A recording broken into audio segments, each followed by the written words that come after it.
Hello and welcome to Conversations with Dr. Stephen Greer. This is Dr. Greer, and I'd like to thank the folks at the World Puja Network for hosting us here every 2 weeks to bring you an update and some perspective on things happening in the world around disclosureproject.org and cseti.org and what we're doing with extraterrestrial contact and disclosure.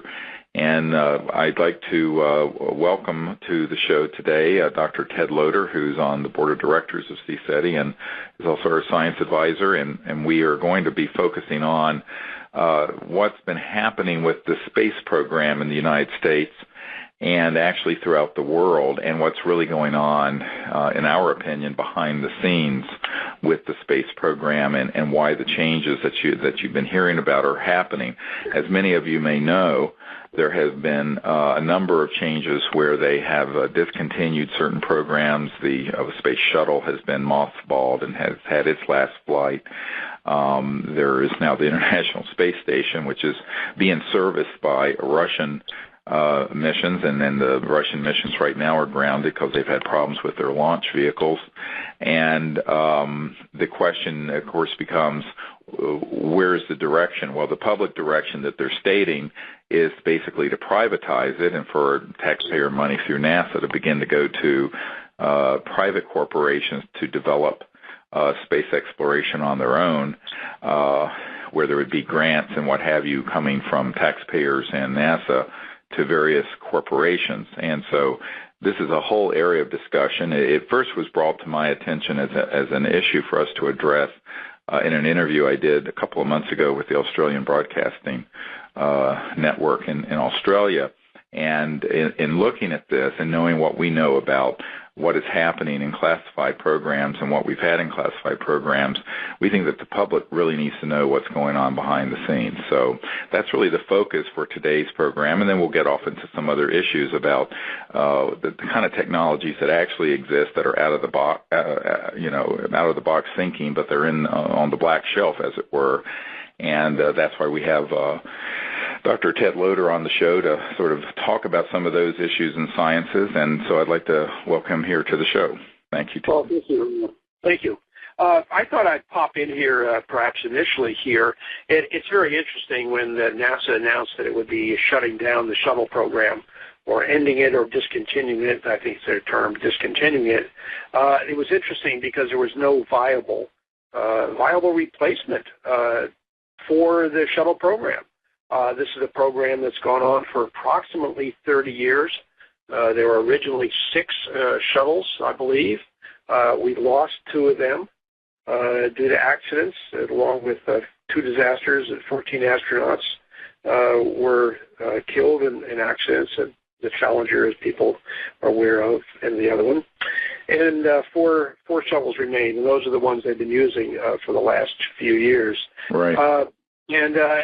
Some of the public reasons included, if you go to Google or ask.com or Yahoo questions or, any of these sort of public internet groups to find out things, they'll say, well, we've had 2 disasters. The shuttles are not very safe. There were many close calls.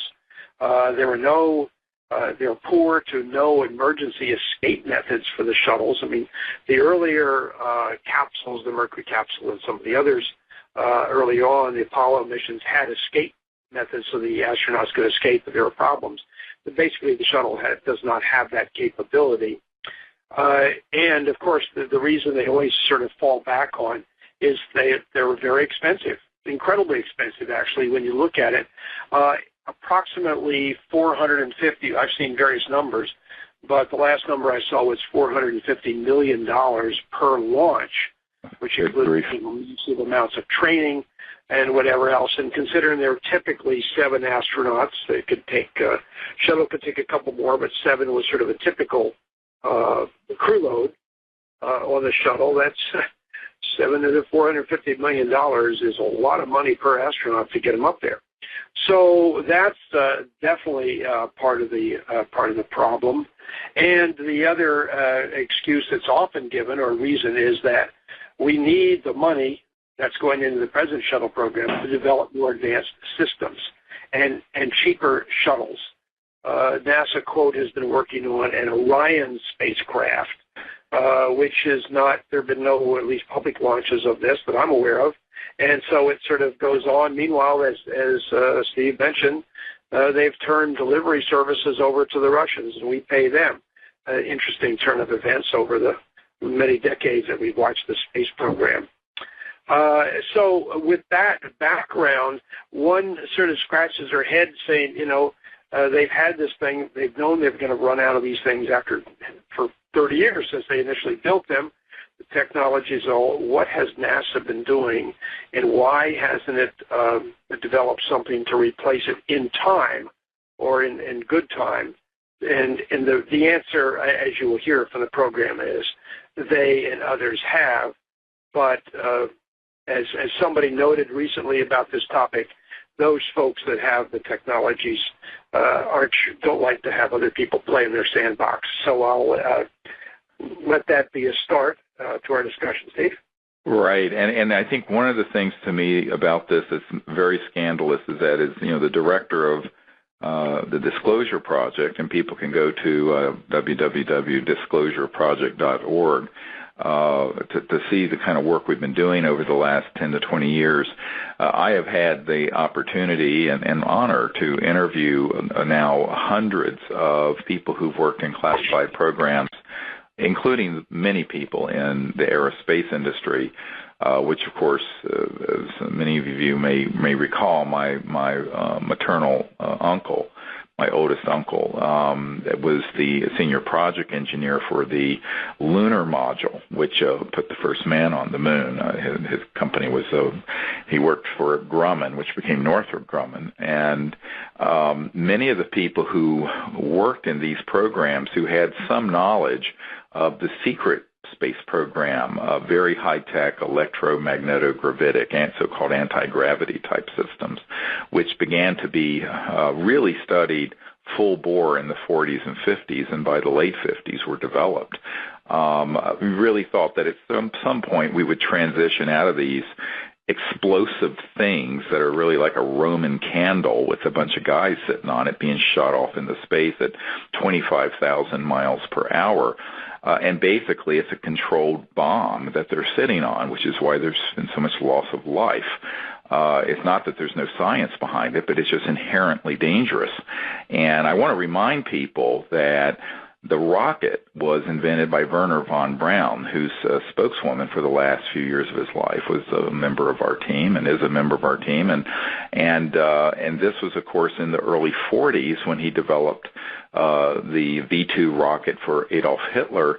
And the basic rocket technology of that era is with some refinements, is what we're still using today, some 70 years later. Meanwhile, the big breakthroughs that have happened in propulsion and energy in the 40s and 50s and 60s that deal with zero-point energy, so-called anti-gravity propulsion systems, gravity control, these have all been kept secret and have gone into what are called black project, or the proper term is unacknowledged projects. And so that there is sort of this farce where we have two space programs. We have a secret space program where you have really top secret operations that go on with Northrop Grumman and Lockheed Skunk Works and some of these other high-tech corporations, Science Applications International Corporation, SAIC, MITRE Corporation, and others. And then you have what the public is told about. And unfortunately, like so many things, we've spent hundreds of billions of dollars over the years on these sort of antiquated circa 1940s rocket technologies, when there has been already developed with our tax money these other classified and secret technologies. And not only has there been an enormous waste of money from the public treasury, but there's the waste of not only treasure but blood, and that is the loss of life of these heroic men and women who've gone up into space, where there have been these tragedies, such as Challenger. This is a completely avoidable situation and is, frankly, shocking and outrageous. And I think that what we're seeing now is that there were many people who have come to me who worked in these projects in the 60s. And I'm thinking now of a guy who held many top-secret clearances and compartments, who in the 50s and early 60s and up through the Apollo era, worked for virtually every contractor back then. Hughes Aerospace, Lockheed. He actually had worked alongside Wernher von Braun in developing the Saturn rocket. And he at one point confronted Wernher von Braun and said, look, why don't we shelve this giant explosive rocket and bring out these other technologies that deal with these very high voltage anti-gravity systems, what the public would call flying saucers, that some of which, of course, are from other civilizations in space that people have seen, but many of them are man-made and are, in fact, part of a secret space program. And he said that Wernher von Braun put him inside and said, we will never speak of this again. And what was interesting about that is that this particular scientist, and I have seen his credentials, his badges, this man is for real. The problem, and he's a genius, the problem is that was over 40 years ago that conversation happened, almost 50. And so when you look at this, it's really a shame, but he told me that when I first met this gentleman in the 1990s, he says, well, we all thought that, okay, we're going to, there'll be a delay, like there are on many classified technologies. Eventually, these new technologies and new sciences will come out, and we'll transition into them. And so the 60s came and went, the 70s came and went, the 80s came and went, the 90s came and went, the 2000s came and went, and they never transitioned out these other technologies. They kept wanting to keep them secret, and the space shuttle became obsolete and rickety and got mothballed.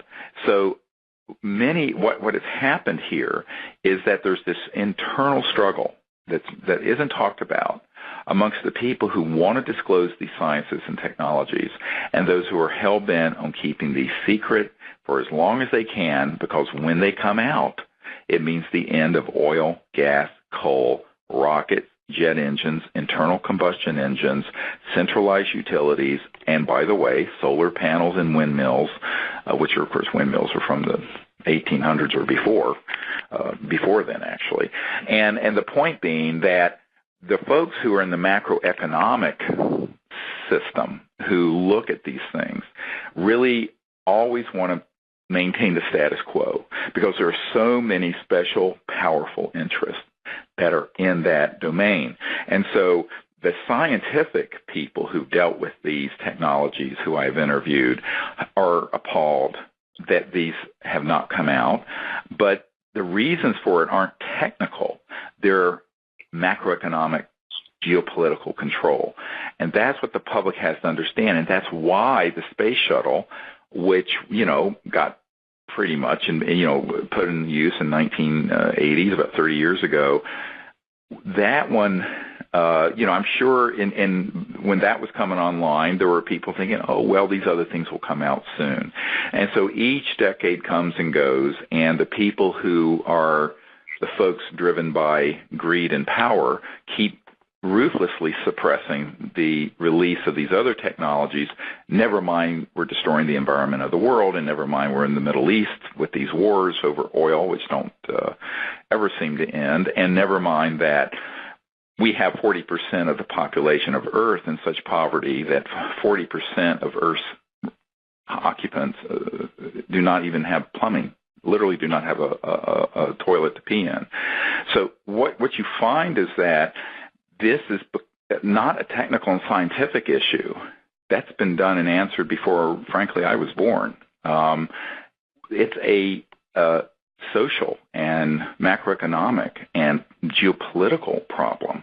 And this is what Eisenhower ran into in the late 50s when he was being stiff-armed out of the control of these projects. And this is why, if you look it up, and we have this at the disclosureproject.org site, Eisenhower, who was a five-star general, a military guy, a Republican, a conservative Republican, he basically said, look, on his last speech to the nation before he left office in January of 1961, just before John F. Kennedy took office. He said, "Beware the military-industrial complex." And the reason he said that was because he had lost control over this vast contractor world of moneyed interests that had kept these things secret, including the extraterrestrial part of it, but also and chiefly the science and technology part of it that would have at that time made ExxonMobil or whatever oil company obsolete and irrelevant. But that problem still exists in 2011. You have more people in the world using oil and gas and coal and little cars running around in China and India using petroleum than there were in 1960 or 1955. So the world is even more dependent on this poisonous, nasty stuff that's destroying the environment. And with that is an enormous amount of wealth and power, and it becomes more and more difficult. It's like this, George W. Bush himself called it this terminal addiction that we have to oil and fossil fuels, and that is really what's behind the fact that we ran out of the longevity of the space program and don't have anything to put in its place because at a certain point, you can only take explosive rockets so far. You can't go that far with them. It takes forever to even get to Mars at that speed. Whereas with these other technologies, you probably get to Mars in a few minutes. So, because you're dealing with trans-dimensional technologies that can go beyond the speed of light. And I think that this is one of the big problems of where we are. Everyone thinks a lot of what the work we're doing is futuristic. I'm going, you know what? We're really just trying to catch the world up to where it could have been, it should have been around 1955 to 1960. And that everything since then has been sort of an arrested development. And that arrested development, which is very unnatural, has created these huge problems in the world in terms of poverty, environmental problems, Middle East entanglements where, let's face it, we're mainly in the Middle East because of oil. We're not there for any other reason. If it was just purely humanitarian reasons, we'd have 500,000 troops in countries in Africa or someplace. So we don't. And the reason we don't is because our concerns that when they say our national security interests in the Middle East, that's just code word for oil, basically. So I think that this is what has driven the policy behind what's happened with the space program. And the tragic thing is a lot of very good people with NASA and that people that my uncle worked with, didn't have any control over these top secret technologies, and they had to do the best they could with what they were allowed to work with, which happened to be circa 1940s rocket technology. Exactly. People, if you're listening to this for the first time, you kind of blink your eyes and say, well, this can't be true. I saw it on television or what have you. But I think I'd like to go back for a minute or so to the Disclosure Project, which is we did over 10 years ago, a little over 10 years ago. And those people who are listening to the World Pollution Network and have not looked at any of the material from the Disclosure Project, that's disclosureproject.org on the internet, look it up. There's some amazing information in there. And I'm just going to spend a minute or a couple minutes here just giving some quotes from some of the Disclosure Project witnesses. Steve mentioned he's talked to hundreds of people. I haven't talked to hundreds, but I've talked to many, many people, including many of the Disclosure Project witnesses that are in the book and on the videos that are part of the project.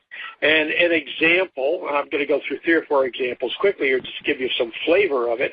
The late Daniel Morris Salter, who is a retired NRO, National Reconnaissance Organization operative, who dealt with UFOs and the technology, stated on the record with us, UFOs are both extraterrestrial and man-made.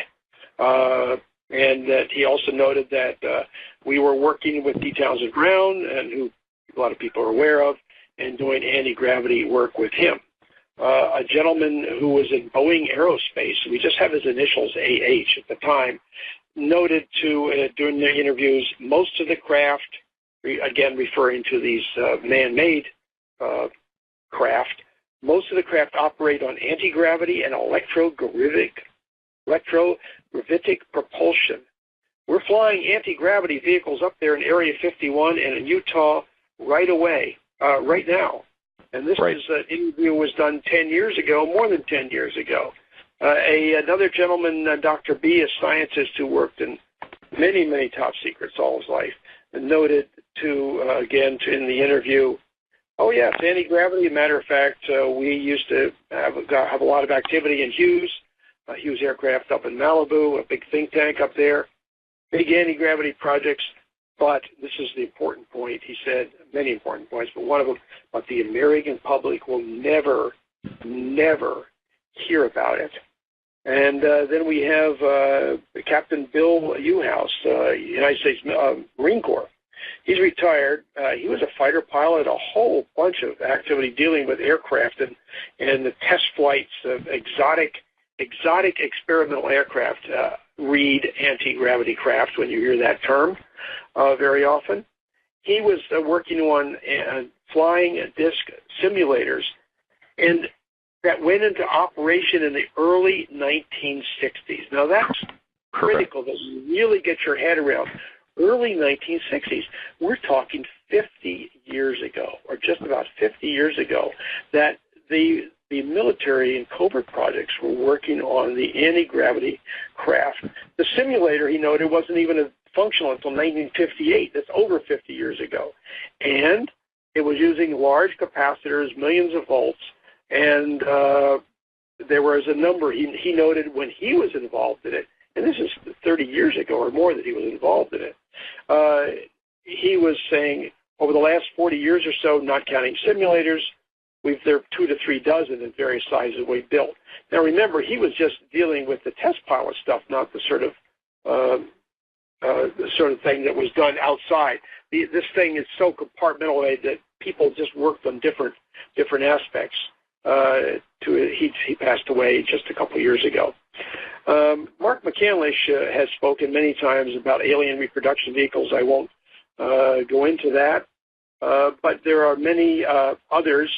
And one other point that I want to mention is Ben Rich at Lockheed Skunk Works. Oh, yes. And in 1993, he was speaking with Jan Harzan, he was a senior executive at IBM in Orange County. I just spent some time with Jan just a few weeks ago out at the Orange County, a big UFO conference there. Anyway, Ben Rich, who was head of the Lockheed Skunk Works, had noted to Jan, and this is a quasi-quote, we already have the technology to take ET or extraterrestrials home. And later on, this is interesting because Harzan had asked Ben Rich, how does the UFO propulsion work? And Rich replied, let me ask you, how does ESP work? Harzan replied with a question, all points in time and space are connected? Rich replied, that's how it works.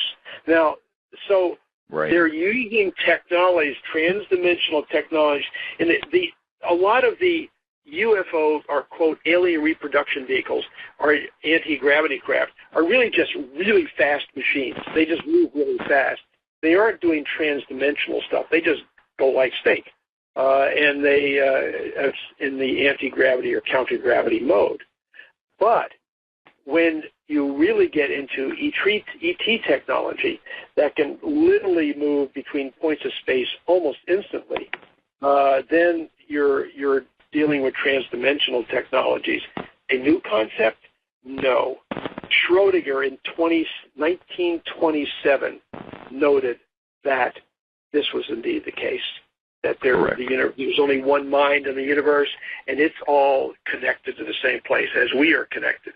So the thing gets really, as Dr. Greer mentioned in the beginning, outside the box. But these technologies are what would transform both our transportation technologies as well as our energy technologies, and they are just being suppressed.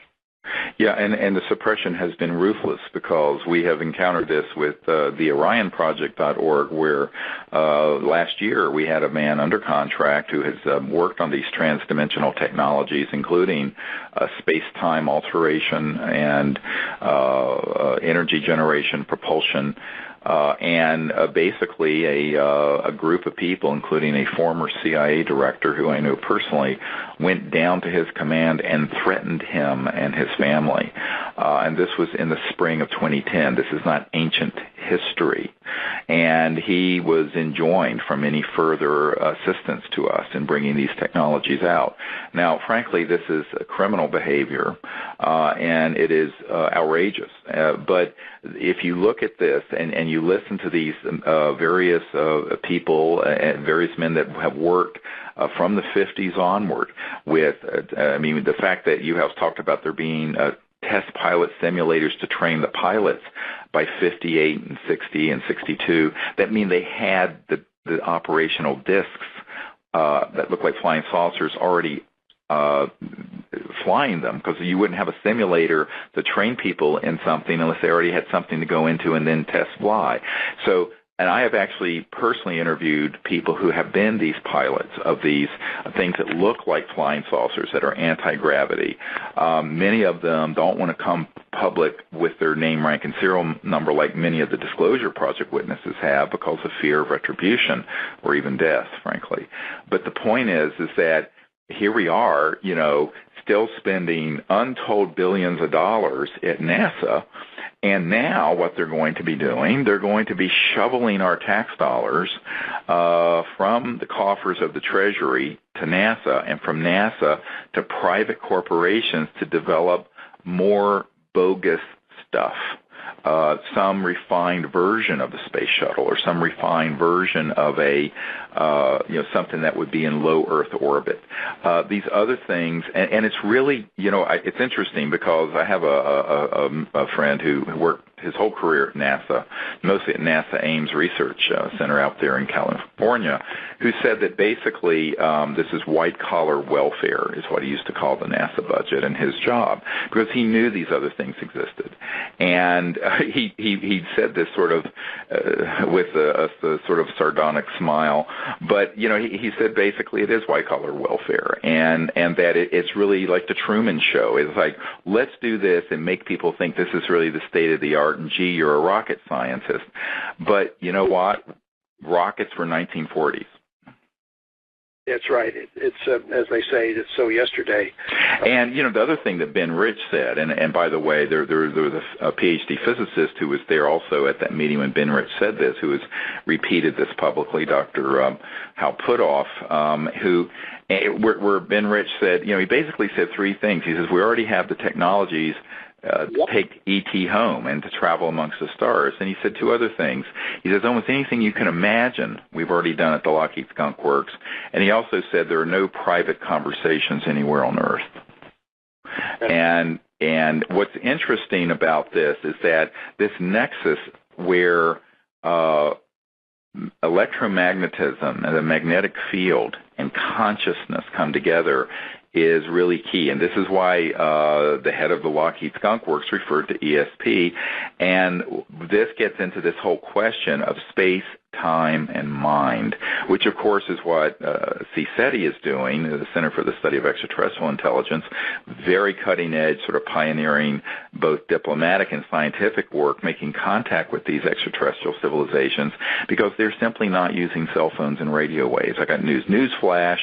We're being visited by intelligent civilizations, and they ain't using circa late 1800s electromagnetic theory. And that's basically what your cell phone is. I don't care how fancy your iPhone is, and I have a new iPhone 4, it's fun, but it's still a piece of junk based on electromagnetic theory from the late 1800s, and all the other sciences that began to be experimented with, by the way, with people like Nikola Tesla and T. Townsend Brown. That information has all been kept secret and is in a black box. And one of the things Ben Rich had said was that, it would take these things are in a black box at the Lockheed Skunk Works and at other corporations, and it would take an act of God to ever get them out to benefit humanity. And when I heard that, I thought, well, you know what? we the people need to be that act of God and work together to bring this out, because we're killing the earth with the current paradigm. And we need to be able to liberate the entire planet from the yoke of this macroeconomic slavery that keeps most of the world in poverty while we destroy the environment and the oceans and the ozone layer and the polar ice caps melting. The whole problem we're facing with the environment is a catastrophe that we can fix, and we need to. And actually, this is what really propelled me to leave my medical career. And most people don't give up $400,000 or $500,000 a year as a doctor in the prime of their life to do stuff like this for virtually nothing. But the reason I did is I realized that we're going to run out of time with the current paradigm, and people need to take this seriously, and that's why we're doing the Disclosure Project. And by the way, those of you who want to come, we're doing a really something very fun to celebrate disclosure in Los Angeles on Sunday, the 25th of September. We're having a disclosure concert in Los Angeles. I'm going to be there, as are some musicians and DJs and some surprise, rather famous Hollywood folks who are going to show up. So those of you who are in the California area who want to come, you can find out about that at disclosureproject.org. I think it's going to be a lot of fun and a celebration of disclosure, and also a fundraiser for disclosureproject.org. So if you're in the area and want to come, please do. Great. I wanted to add pop in here with something else. There have been, everybody says, well, where are these things? If we have them, how come we don't see them? Well, in reality, many people do. People have been reporting large triangular-shaped craft for literally decades. From the time of the Hudson Valley sightings, almost 2 decades ago now, to much more recent sightings in Europe and in Texas and all other places all over the country, large triangular-shaped craft. Now, some of these are extraterrestrial, and some of them are man-made. Correct. The names of these things, the sort of popular moniker name for these are TR-3Bs. They're anti-gravity, counter-gravity craft developed by Lockheed and others, a consortium of major aerospace corporations, and we've had them for decades.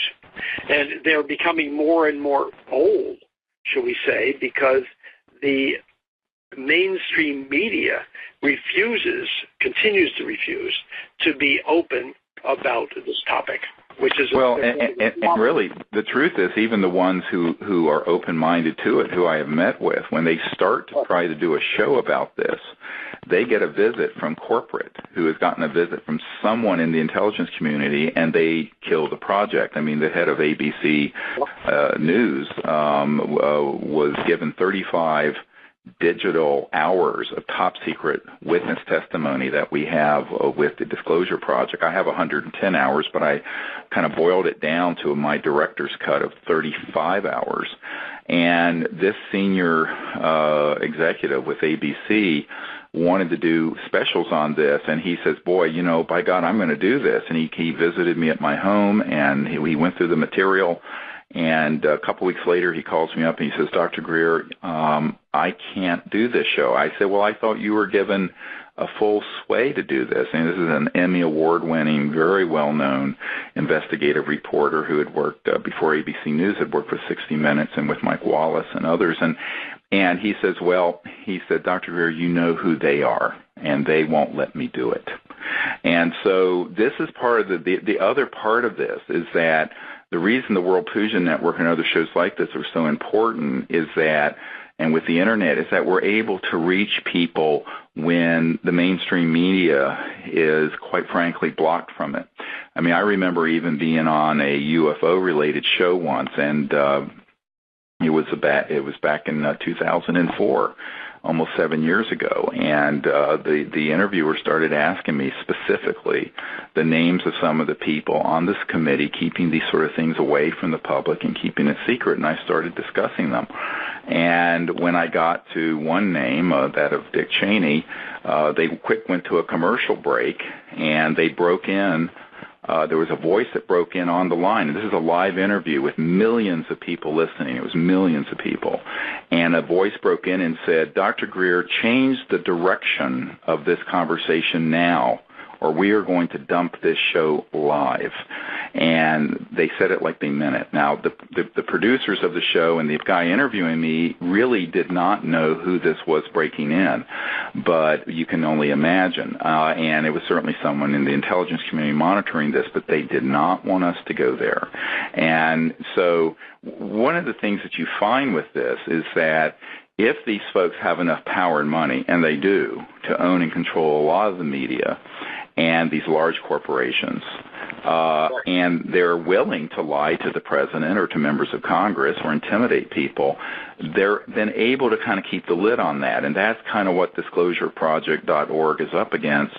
But that's how we've succeeded. It's by getting it out to literally millions of people who have heard about this. And the next phase of this is what we're looking at doing now. And there are many people who are not deceived. The vast majority of the public now, well over half of the population, believe there's intelligent life out there, and that we've been visited, and that some aspect of the government, maybe not the whole government, is keeping this secret. And in fact, I point out that the government that you and I think about, that we elect and that are appointed and are under the constitutional system, extremely few of them know anything about this.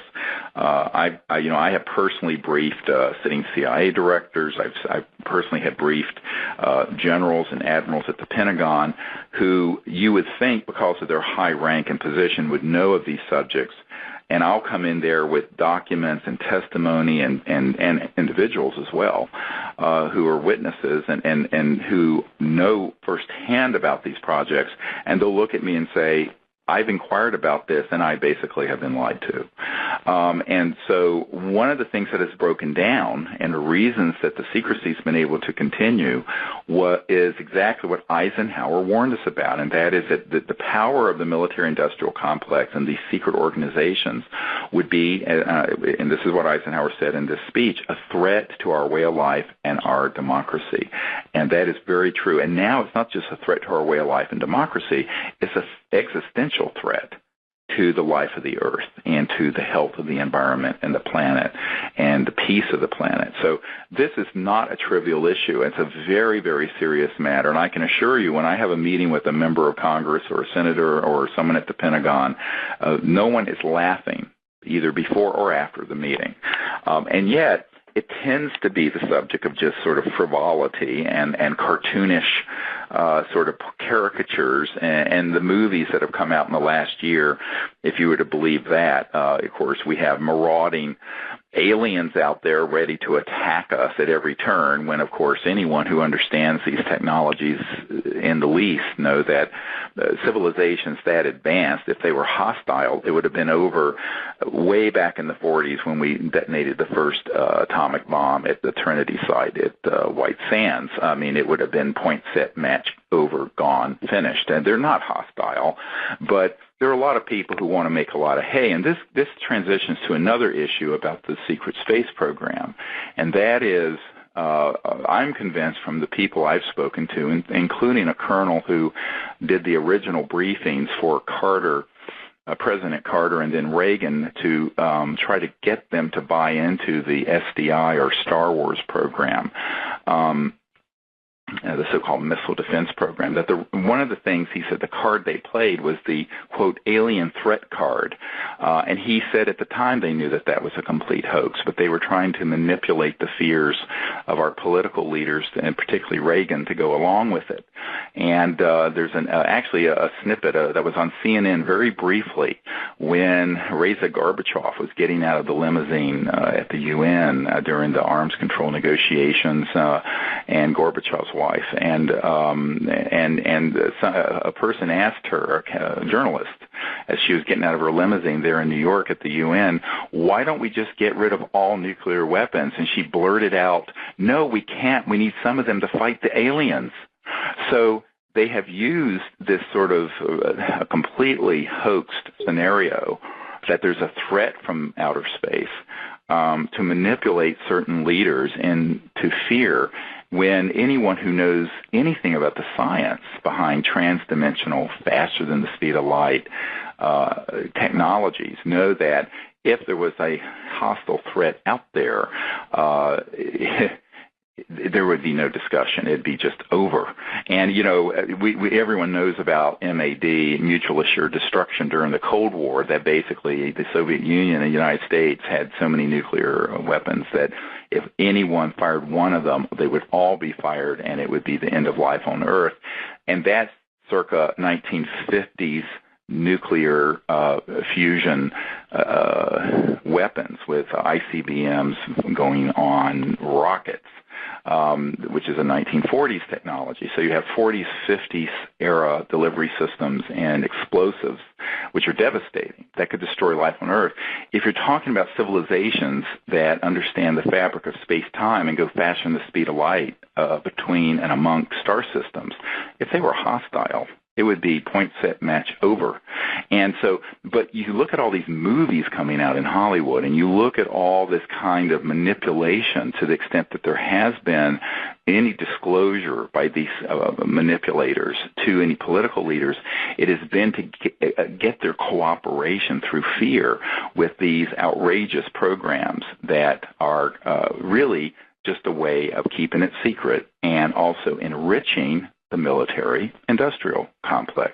Because, you know, interestingly, a lot of people thought had lost his mind, but Rumsfeld, right before, the day before 9/11, since this is, we're celebrating, or not celebrating, but remembering the 9/11 catastrophe, Donald Rumsfeld said just the day before 9/11, 10 years ago, that there was something like $2.3 trillion missing out of the Department of Defense budget over the last few decades. Now, you know, I think people thought he meant billion. He meant trillion. So these trillions of missing dollars have gone into where? This stuff. And it's from the American taxpayers, and it's outrageous. And I think that it's curious to me that no one in the Tea Party world who alleged to be so concerned about debt and this kind of corruption have caught on to this yet. But maybe Ron Paul. But I think that what you find is that there's a huge amount of money that's siphoned off that goes into these programs, and a lot of that is being done, very frankly, illegally. And there's no other way to put it. It's a complete abuse of power and abuse of constitutional authority, or subversion of constitutional authority. And in the meanwhile, we end up as taxpayers being sold this bill of goods on the conventional NASA budget and program, where we're going to shovel more billions into bogus, antiquated technologies that, guess what, are going to go into corporate R&D programs. Meanwhile, you know, it's outrageous. Meanwhile, the OrionProject.org has been looking for, $5 or $6 million in grant funding to put together these geniuses we've identified to come out with these energy generation technologies so that we could at least catch up to where we should have been 50 years ago in terms of getting our homes and cars to run on clean energy from the fabric of space around us, the so-called zero-point energy field. And by the way, the zero-point energy field was proven in the Casimir effect, I believe, in the 50s by a physicist. Yeah, it's been known, and there's been other experiments to show this, the same fact that it exists. And this was talked about and discussed by Dirac back in the 20s. Correct. And in fact, even how to do it, and certainly Tesla was capable and did extract energy from that field, et cetera. So this is not new stuff. That's the discouraging about. You feel like when you're talking about this, when you're talking about anti-gravity or these energy technologies, that it's cutting-edge stuff. In reality, it's been around for at least a half a century, much of it. if not more. T. Townsend Brown did his first experiments with electrogravitic stuff in the 20s, in the late 1920s, 27. Correct. Some of his first work on that, and by mid-50s they had figured out how to do it, and by, as we noted earlier, late 50s, early 60s, we had applied that science and that engineering to actually build a craft that worked and that could work. And so since then, there's been 50 years of development since then, and there's basically a parallel scientific establishment and engineering establishment on this planet. And there's this rogue covert group that has this technology, which they built financially on the backs of everybody else for their own purposes. And I continually hear, and Dr. Greer has heard this as well, we shouldn't let this technology out because it might be used for evil purposes. Well, so do bread knives and everything else, and I think there are ways to control that. The average Joe is not going to build an anti-gravity craft. They're pretty expensive to build, et cetera, particularly one-offs. So that's not going to be, but slowly integrating it into our technology, except beyond the B-2 bomber and other such stealth aircraft that people are aware of, but integrating it into our normal Boeing aircraft flying across the country would have a major change in our economics, as Steve mentioned. I want to add one other thing here. We're getting close to the end here, and that is the concept of disclosure, after disclosure, open disclosure, etc. I was at a conference recently, and one of the themes of the conference was what happens after disclosure of all this information. And as we mentioned earlier, it's going to be a cascading effect, not only with energy, transportation technologies, and a whole bunch of technologies, communications technologies, etc. In actual fact, disclosure has occurred.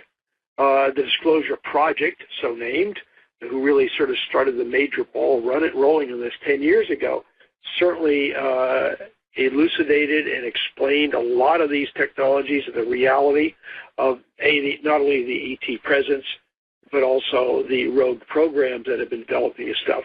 So in a sense, that disclosure has happened.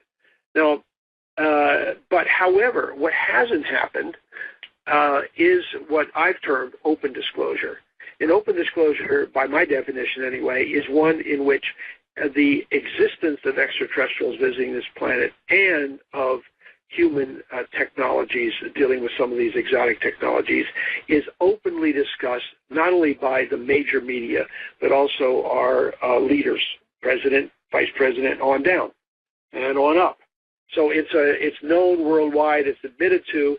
That's what I've termed open disclosure. And frankly, much to my disappointment and many of our disappointment, it has not happened yet. Disclosure itself is interesting. Even President Truman acknowledged at some point during one of his speeches the existence of extraterrestrials, and it's certainly been acknowledged by major rocket scientists and whatever in the 50s and 60s and 70s.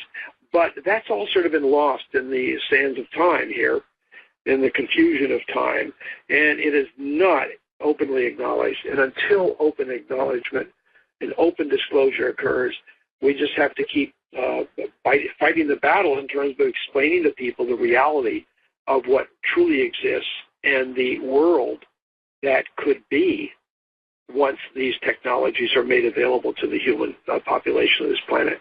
Right, and what a magnificent world it would be. Imagine abundance, the end of poverty in a generation, a clean environment, silently going from city to city in these anti-gravity vehicles without any noise, never having to pay an electric bill or a gasoline bill again, never, et cetera, and so on. It would be a complete transformation of the way we live on planet Earth, and it's long overdue. It's 50, 60, 80 years overdue.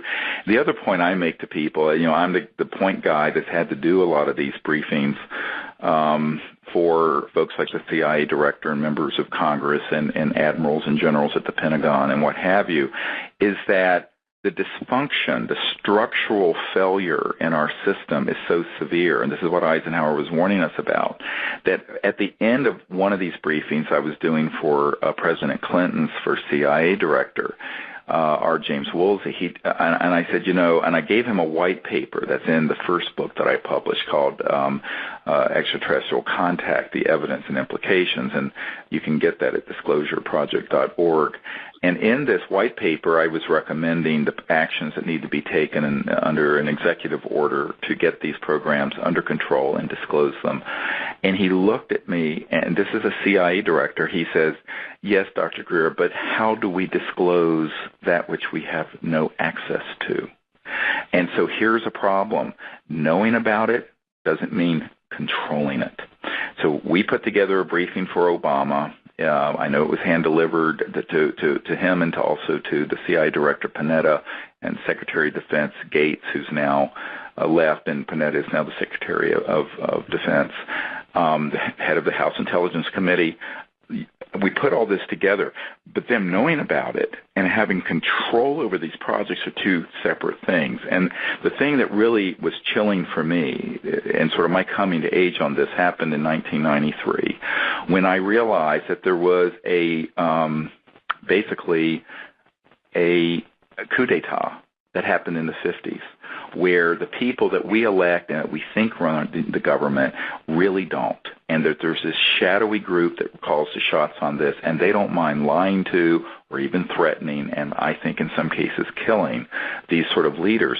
And so a lot of people make the mistake by thinking, well, if the president knows about, and this is the mistake I made in 1993, if the president knows about this and his top national security team, and they want to see this change happen that could benefit the world, they can make it happen. Well, yes and no, because people have to understand that just because you are read into or briefed on a project, which is a lot of what I do, and I'll get top secret documents handed to me, I'll get all kinds of information, actionable intelligence as they call it, get it to these people. But then, I'll give you an example. There was a man who was an admiral in charge of intelligence for the Joint Staff that I gave a document to that actually had the project code numbers and code names on it. Before I went to the briefing at the Pentagon for him, I gave him this packet. He contacted one of those operations, and he said, look, I'm Admiral so-and-so. I want to be briefed on this project. He said, read into, which is military speak for brief. And the person on the other end said, yes, sir, we know who you are, but we cannot discuss this project with you. You don't have a need to know. And he says, damn it, I'm the head of intelligence for the Joint Chiefs of Staff. How can I not have a need to know? And they said, sir, we cannot discuss this with you further. Goodbye. Click, and blocked him. Would not return a call again. This to one of the most powerful military figures in the United States establishment. So this is not science fiction. It's not a conspiracy theory. It's not a movie out of Hollywood. This is the life I have seen, and I know personally this to be the case. So one of the problems is that being how dysfunctional our system has become, I think it's really up to us, the people, to do disclosure, to educate people, to identify scientists who understand this new physics, to fund a facility where they can work safely and bring these technologies out. I think we have to do this. And, I'm not saying that we should give up on our elected leaders, and we need to continue to educate them and hope they have the courage to take this on. But in reality, what I have observed is so frequently, even if they want to, they can't. Someone who worked very closely with President Carter told me that when Carter was pushing on this subject, because he had a UFO sighting when he was governor of Georgia, and actually I have his report of this UFO sighting he had near Fort Benning. It may have in fact been one of our own anti-gravity devices. But whatever it was, he saw something extraordinary, and so he took an interest in the subject. When he became president, this was the first thing he asked about from George Bush, the CIA director, who later became president, the father of W. And he was told by George Bush, the CIA director at the time in 1977 when he became president, when Carter became president, that he would not be briefed on this subject. That if he wanted to find out about it, ask the Congressional Research Service to look into it. Totally brushed off an incoming president, and this I know to be a fact. When Carter tried to organize a White House study on this, he then got visited by a couple of suits, not sure what agency, and they basically came to the Oval Office and told Carter, "Sir, if you would like to complete your first term in office, you will keep your mouth shut about this subject."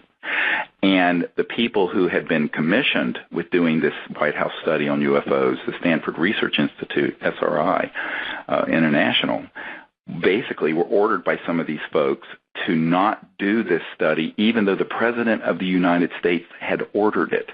And they were told that if they proceeded with the study, that SRI would lose all their other contracts from the defense industry, Department of Defense.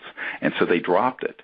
So this, and we have an affidavit to this effect, by the way, in disclosureproject.org.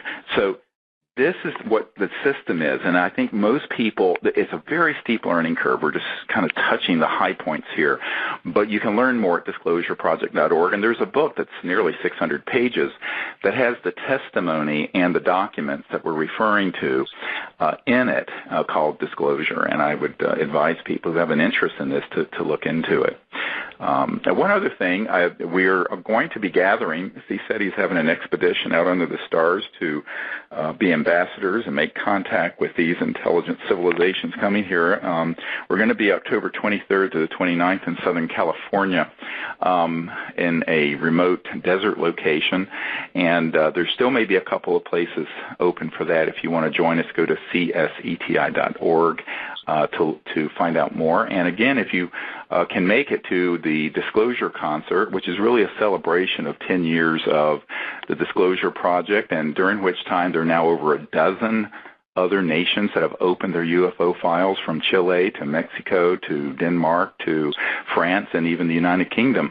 And we're going to have a fun time. It will be a night of celebration and music and dancing, and just a great time in Los Angeles, there in Hollywood at the famous Avalon facility, and I think it's just going to be a great event. Those of you who want to join us for that, it'll be on September 25th, that's Sunday the 25th, from 9 o'clock in the evening till about 1 a.m., or we'll just see how late we go. So I hope to see some of you there. I will be there. So again, I'd like to thank Dr. Loader for his insight on this and research, and great work over the years for Disclosure Project and the OrionProject.org. And I'd like to also thank the World Puja Network for hosting us every 2 weeks to give you an update